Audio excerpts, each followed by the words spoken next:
A graça e a paz de Jesus esteja com todos. Amém? Nosso Deus é um Deus maravilhoso. E como eu tenho dito várias vezes, Deus é tão maravilhoso, a sua misericórdia é tão grande, o seu carinho por nós tão imenso, que só o fato da gente se dispor para buscá-lo, ele já diz que é o recompensador daqueles que o buscam. É tão simples assim, só o fato da gente ter saído de casa, vindo para cá, enfim, a gente vem, a graça de Jesus superabunda sobre nós. Amém? Animado agora. Nós estamos falando de algumas coisas importantes. Na semana passada, nós vimos como é relevante o fato de que lá no Gênesis, no capítulo 1, disse Deus, haja luz. E a diferença que isso faz quando compreendemos a dimensão não apenas da ação física disso, mas também da realidade espiritual. E o fato de que Deus, depois de ter criado luz, Ele separou a luz das trevas. Quer dizer que a escolha de viver na luz ou viver nas trevas passa a ser a minha escolha, todos os dias, sempre. E hoje eu quero compartilhar com vocês uma outra passagem muito interessante, que está ligada com esse assunto, que se encontra no Evangelho de João, no capítulo 8. O Evangelho de João, em particular, o capítulo 8, é um texto muito interessante, é o quarto Evangelho, Mateus, Marcos, Lucas, João. Então, vou te dar um tempinho para você localizar essa passagem na sua Bíblia. João, capítulo 8. Se você está sem Bíblia, pegue uma carona com seu vizinho aí, bondosamente vai compartilhar com você. O que é interessante a respeito deste capítulo é que existe uma discussão na área de crítica textual, se ele faz parte do original ou não faz parte do original. Nós não vamos discutir muito isso, porque senão levaria um tempo enorme para se tratar de crítica textual aqui. Eu entendo que essa história registrada, esse evento registrado aqui, é sim palavra de Deus inspirada. E se uma hora você quiser sentar para a gente bater um papo mais de forma privativa, eu vou ter alegria em compartilhar as minhas razões por acreditar nisso. Mas o texto da palavra de Deus diz assim: Jesus, entretanto, foi para o Monte das Oliveiras. De madrugada, voltou novamente para o templo, e todo o povo ia ter com ele, e assentado os ensinava. Os escribas e fariseus trouxeram à sua presença uma mulher surpreendida em adultério, e fazendo-a ficar de pé no meio de todos, disseram a Jesus: Mestre, esta mulher foi apanhada em flagrante adultério, e na lei nos mandou Moisés que tais mulheres sejam apedrejadas. Tu, pois, que dizes? Isto diziam eles, tentando para terem de que o acusar. Mas Jesus, inclinando-se, escrevia na terra com o dedo. Como insistissem na pergunta, Jesus se levantou e lhes disse: Aquele dentre vós que estiver sem pecado, seja o primeiro que lhe atire a pedra. E tornando a inclinar-se, continuou a escrever no chão.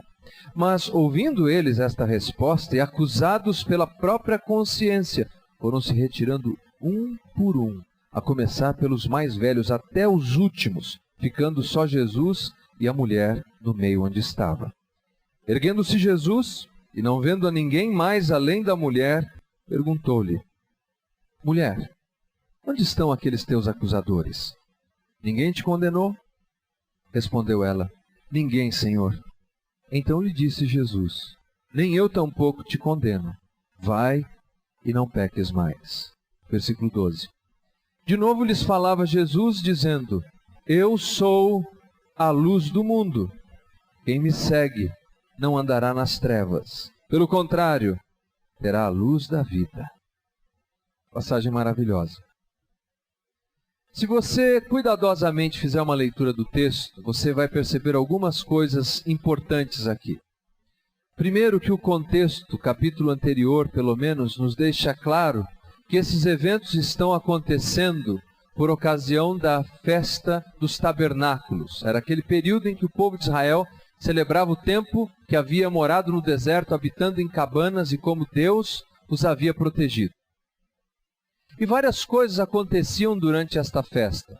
Jesus já havia feito um pronunciamento maravilhoso por ocasião da cerimônia da água, quando disse, eu sou a água da vida, né? Quem tem sede, vem a mim e beba. E agora Jesus faz um outro pronunciamento interessantíssimo. E você observou no texto que Jesus se encontra no templo. Jesus está no templo, o templo era dividido em 3 partes, e ele está no átrio chamado Átrio das Mulheres. Você tinha o átrio dos gentios, quer dizer, um pátio onde os não-judeus permaneciam para adorar a Deus. Você tinha o pátio ou átrio das mulheres, que muitas pessoas passavam por ali. Era um lugar de trânsito, na verdade. E Jesus está exatamente neste átrio, nesse pátio das mulheres. Nós sabemos disso por 2 razões importantes. Primeiro, porque o texto nos afirma que trouxeram até Jesus uma mulher. Se não fosse o átrio das mulheres, isso jamais poderia ter acontecido. A segunda coisa importante é que se você continuar lendo o capítulo 8 de João, você vai ver que Jesus falava estas coisas diante do gasofilácio. O gasofilácio era um tipo de tesouraria do templo. Era o lugar em que as pessoas faziam as suas contribuições. Eram caixas, não apenas uma, mas 13 caixas, arcas, colocadas ali no templo. Elas também eram chamadas de trombetas, porque elas começavam bem estreitas em cima e depois se alargavam na base. E cada uma tinha um propósito específico. As 2 primeiras eram contribuições que todo judeu fazia para a manutenção do templo. Se fosse hoje em dia para pagar a energia elétrica ou o aluguel do templo, não. O que mais poderia ser? Enfim, você escolha. Então todo judeu tinha que contribuir ali nas 2 primeiras caixas, nas 2 primeiras arcas. As outras 2 arcas eram para contribuições depois que a mulher dava à luz. Você se lembra que quando Jesus nasceu, José e Maria levaram um sacrifício, uma oferta que era um pombo, lembram disso? Uma oferta de pombo. Lá em Levítico, era uma oferta oferecida por ocasião do nascimento. Mas quando ia fazer essa oferta, tinha que pôr uma contribuição nessas outras 2 caixas. Depois, a 5ª caixa era utilizada para dar uma oferta para que sempre tivesse lenha no templo, para que o fogo do altar não apagasse, lembram disso? Então o fogo tinha que arder continuamente, e as pessoas financiavam a madeira do templo.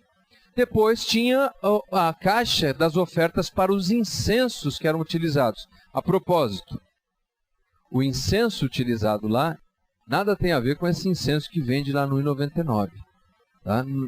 Era um incenso especial, produzido especificamente para ser queimado no templo de Deus. Então, não adianta você ir todo animado lá no 1,99, não tem nada a ver com aquilo, tá?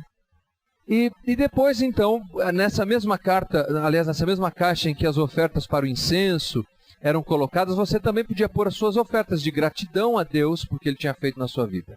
E as outras era por aquilo que sobrava. Está sobrando tanto, Deus está me abençoando tanto, que eu vou botar mais uma oferta nessa e nessa. E aí se fechavam todas as 13 caixas, ou gasofilácios, ou a tesouraria do templo.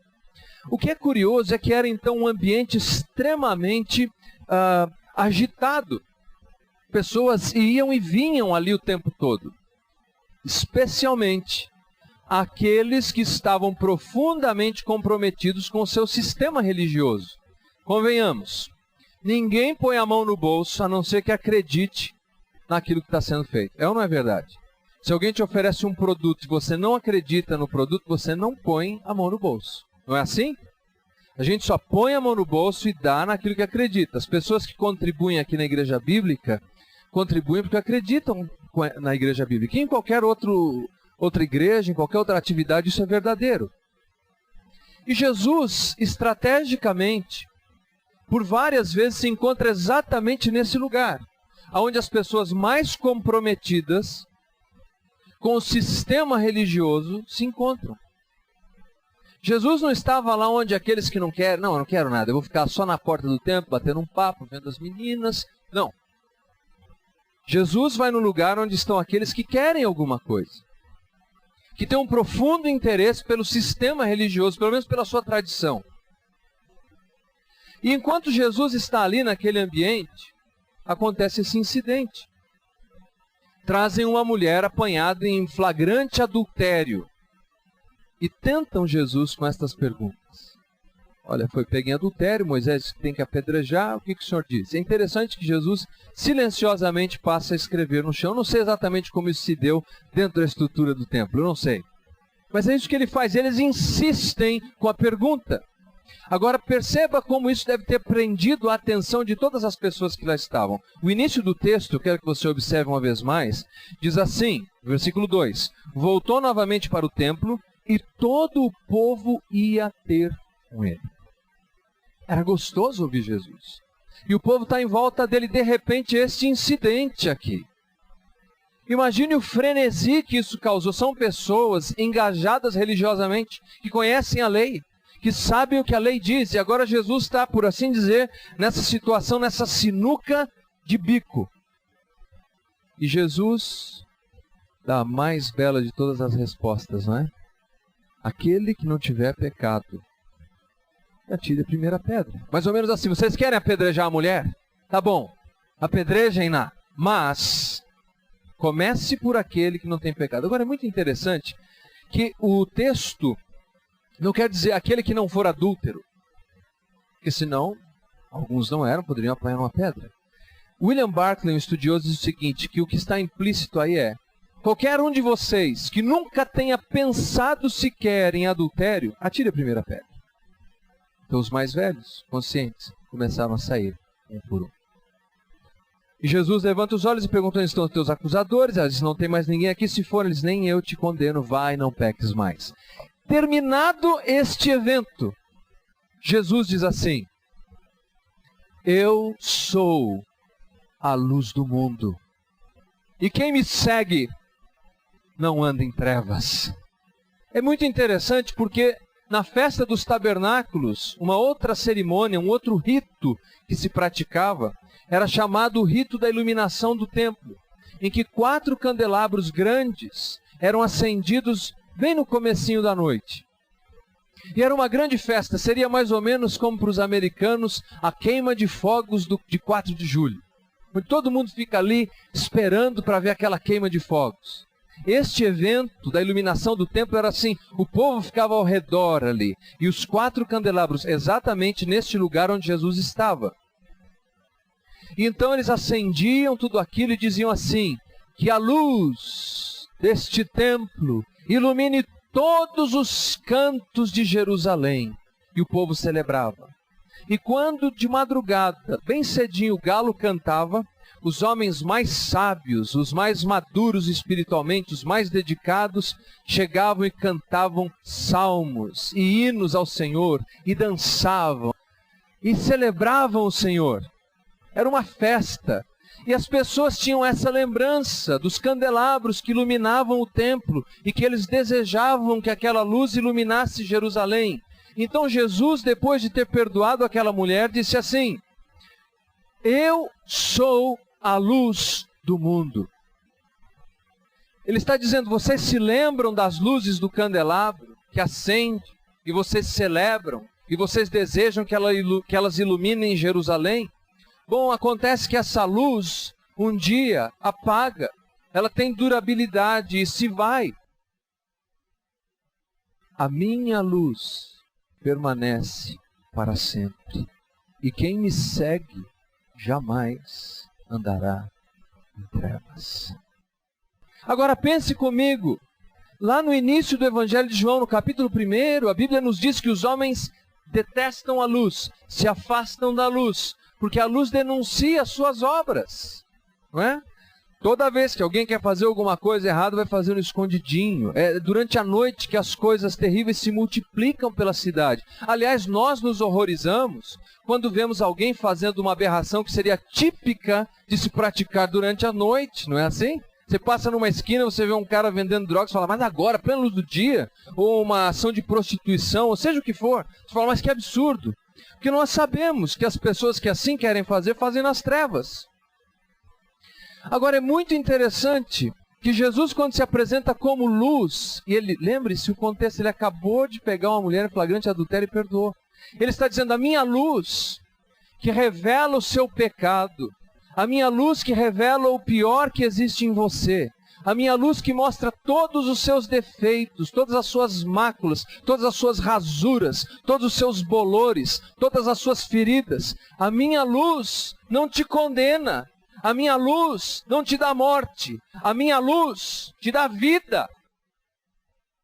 Jesus está desafiando aquele povo dizendo o seguinte: por mais que vocês se envolvam com o sistema religioso, por mais que vocês encham os 13 arcas, as 13 caixas, com todo o dinheiro do mundo, por mais que vocês aplaudam quando os candelabros são acesos, se vocês não me seguirem, vocês voltarão para as trevas. Jesus estava dizendo: você quer viver a luz, e quer viver a luz com intensidade e vida? Então vem e me segue. Você pode imaginar o impacto disso, queridos? Seguir a Jesus. Quando na América do Norte eles libertaram os escravos, dizem que ofereceram para os escravos escolherem alguns itens pessoais, que eles poderiam escolher alguns itens pessoais. E a maioria das coisas que eles pediam, o que mais se repetia, eram velas. Eles queriam velas. E um homem ficou impressionado com aquela obsessão, falou: por que vocês querem tanto vela? E um ex-escravo sorridente, de dentes claros, disse assim: porque quando eu era escravo, não era permitido que eu tivesse na minha choça uma vela. Lá na minha choça era só escuridão, porque a luz era um patrimônio, um direito dos homens livres. E como eu era escravo, eu não tinha direito à luz. Mas agora nós somos livres. E como livres, nós queremos toda a luz do mundo. Nós queremos acender cada ponto da cidade. A luz é patrimônio de quem é livre. Você quer ser livre? Você quer que a sua vida seja diferente? Você quer que a sua família seja diferente? Você quer que os seus negócios sejam diferentes? Então não se engaje apenas num sistema religioso que te engana. Porque vir num domingo, cantar num domingo, bater palma quando as luzes se acendem, se apagam, tudo isso era o que o povo judeu fazia. Mas Jesus disse: só tem uma luz que de fato faz diferença, não só nos domingos, mas de dia em dia, dia em dia, dia em dia. É a luz de Jesus, o sol da justiça. É Ele que nós devemos seguir, queridos. É Ele que faz toda a diferença. Seguir a Jesus. A questão é: como é que podemos seguir a Jesus? A palavra seguir no grego é uma palavra muito interessante. E ela pode ter vários sentidos, mas todos eles são muito parecidos. Ela é utilizada para quando um capitão dá uma ordem para um soldado e o soldado segue as ordens do capitão. Ela é utilizada para descrever um sábio. Quando alguém estava com um problema, procurava um sábio, pedia um conselho e a pessoa seguia o conselho do sábio. Então, quando a pessoa fazia isso, ela estava utilizando a mesma palavra. Era utilizada para descrever alguém que tinha um mestre, que o ensinava e ele seguia exatamente o que o mestre ensinava para ele. Jesus usou exatamente esta palavra: quem me segue. O que Jesus queria dizer? Jesus queria dizer o seguinte: aquele que faz o que eu estou dizendo não vai andar em trevas. Na semana passada, quando nós ministramos sobre Haja Luz, foi muito legal saber que várias pessoas esta semana conseguiram desfrutar exatamente disso, da luz de Deus. Várias pessoas me falaram os resultados que alcançaram e o que Deus fez em suas vidas na última semana. Mas isso não é fruto de nenhuma coisa mágica ou poderosa que eu tenha condição de fazer. Isso é algo que você pode decidir no seu dia a dia. Seguir a Jesus, obedecer a Jesus. Seguir as leis de um país também era uma maneira de utilizar a mesma palavra. E nós seguimos a lei de um país. Nós seguimos as leis do reino de Deus. E é isso que causa um grande impacto, queridos. Sabe, se você mora em algum lugar e você quer garantir a sua segurança, a entrada da sua casa, um dos procedimentos é o quê? Iluminar. Ilumina bem a frente da sua casa, não é assim? Por quê? Porque quando a frente da casa está bem iluminada, você vê quem está entrando. Está vendo quem está chegando lá, mas quando tudo é escuro, você não vê quem está chegando. E é aí que os ladrões te espreitam, que as ameaças chegam, não é? Jesus disse assim, o seu coração tem que estar bem iluminado pela minha luz. Porque aí, se o diabo se aproxima, a gente vê logo e bota ele para correr. Amém? O problema da gente ser, o diabo fez isso comigo, o diabo fez aquilo comigo, o diabo fala mais no diabo do que fala em Jesus, é porque a gente está deixando o coração muito escuro. E ele chega muito perto. Deixe a luz de Jesus brilhar na sua vida. E isso acontece quando você vai tomando as decisões que deve tomar, as decisões de servi-lo, de obedecê-lo. Porque veja só, quando eu e você tentamos lidar com os problemas da vida, com as nossas próprias forças, queridos, quando nós tentamos resolver as coisas do nosso próprio jeito, nos falta habilidade. É como você imaginar que está no escuro e não conhece o caminho. Quando você está no escuro e conhece bem o caminho, você consegue andar, não é assim? Se, por exemplo, você mora há 10 anos na mesma casa e a mobília está 10 anos do mesmo jeito, pode acabar a energia elétrica, você sabe por onde passar. Na minha casa é impossível, porque toda semana a Julie, que detesta a monotonia, muda a mobília. Então um dia eu pulo, caio em cima de um puff quando eu desço da cama. Outro dia eu pulo da cama e piso numa almofada. Outro dia eu pulei da cama e levei um susto enorme, era o gato que estava no chão. Me agarrou o pé. Eu quase que agarrei no teto naquela hora. Então, quando você conhece o caminho, tudo bem. Agora, Jesus, ele não apenas conhece o mapa da vida, ele é a vida. Por isso, quando você se depara com dificuldades, e quem nunca se deparou com dificuldade aqui? Levanta a mão. Quem nunca teve dificuldade? Isso, tem um... Não. Então, veja só. Todos nós enfrentamos dificuldades. Quantas vezes nós não nos deparamos com situações que nós não sabemos o que fazer? Não sabemos. O que fazer nessa hora? Confie em Jesus. Ele tem o mapa da vida.